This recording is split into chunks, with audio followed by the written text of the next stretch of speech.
شریعت اور طریقت میں کیا فرق ہے؟ حضرت واصف علی واصف رحمۃ اللہ علیہ سے جب سوال کیا گیا تو انہوں نے جواب دیا کہ شریعت اور طریقت کا فرق یہ ہے کہ شریعت یعنی اللہ کی اطاعت محبت کے ساتھ اطاعت کرنا طریقت بن جاتی ہے، فرض کے طور پر عبادت کرنا شریعت بن جاتی ہے، اور شوق میں عبادت کرنا طریقت ہے، شوق میں مزید عبادت کرنا اور طریقت ہے۔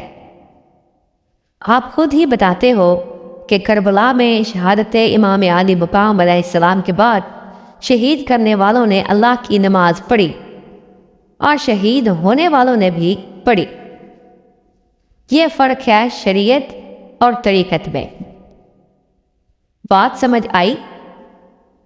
شریعت کی نماز قاتل بھی پڑھتا اور مقتول بھی پڑھتا ہے، ظالم بھی پڑھتا ہے، مظلوم بھی پڑھتا ہے، لیکن طریقت کے ذریعے دل میں بات آ جائے تو آپ ظالم نہیں ہو سکتے۔ آپ اپنا خیال رکھو، سب دنیا سے جھگڑا نہیں ہے۔